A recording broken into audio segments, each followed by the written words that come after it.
สบายดีมื้อนี้ครับก็จะมาเล่าเรื่องวัดแห่งหนึ่งเนาะถึงวัดเก่าแก่นะตอนวัดเก่าแก่ที่ว่าจัวอยู่คู่ไปนอนแต่ละเถื่อก็ถือว่าต้องมีเหตุการณ์เกิดขึ้นว่าวัดแห่งนั้นก็อยู่ประเทศลาวเนาะแต่ก็สิบ่เขาบอกว่าเมืองใดแขวงใดนะตอนนั้นล่ะค่อยบวชเป็นจัวบวชไปเฮียนบวชไปก็ไปอยู่วัดแห่งนั้นแหละอยู่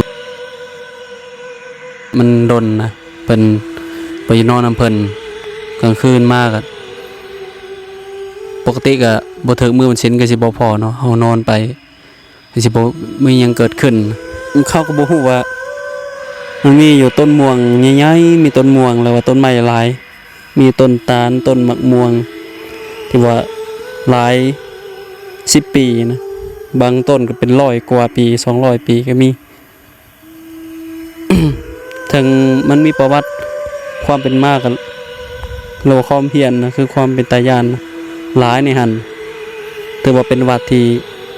เขตภาษาลาวคือเขตคือเป็นตายานและครูบาตอนนั้นเป็นจัวเนาะไปบวชเฮียนแหละ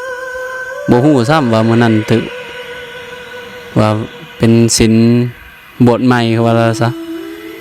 บัวเป็นสินเพ่งนะเมื่อนั้นล่ะนอนดึกแน่นะนอนดึกเล่นยังกันไปแล้วนอนดึก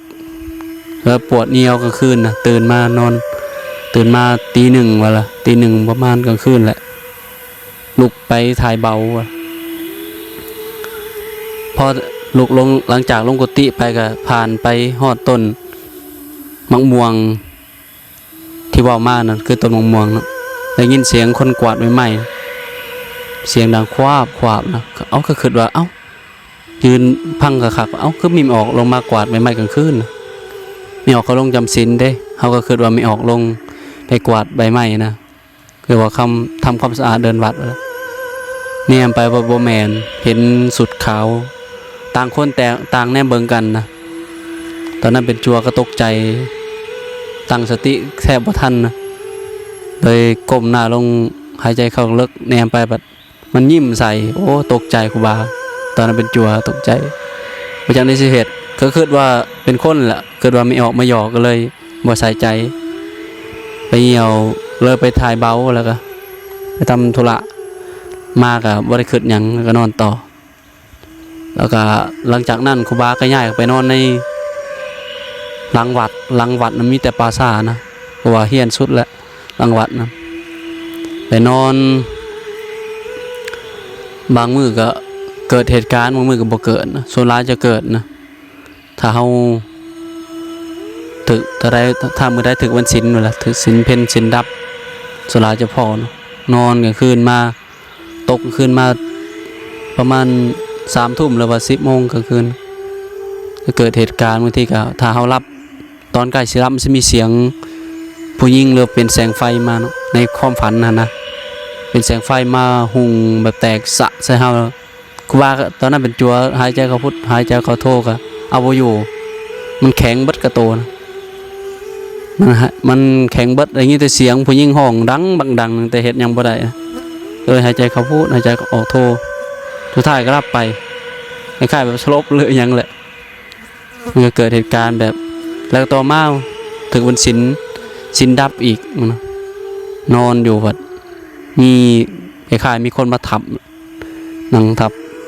ครูบาเลยมื่นตาเบิ่งเห็นเป็นไม่ออกผมยาวตาเขียวเล็บปักยาวนึงว่าแล้วเป็นตาย่านว่าแล้วขนาดครูบาเล่าอยู่ยังคนลุกอยู่เนาะเหตุการณ์ข้างนั้นบ่เคยลืมว่าครูบาก็เลยหายใจเข้าพุทหายใจออกโทเอามือยันออกนะมือดึงยู่ออกมันก็ออกมามันแนมหน้าคือโดยความโกรธแค้นว่าเฮาไปอยู่วันนั้นเห็นอย่างนะโดยที่บ่ได้ขอเขาไปอยู่แบบประพฤติปฏิบัติดอกถือว่าเฮาไปปฏิบัติธรรมนั่งสมาธิแล้วแต่ว่ามันเขาก็บ่อยากให้อภัยปานใดเนาะเรื่องนี้ก็ยังมีหลายแต่ว่าครูบาบ่ค่อยจื้อเนาะ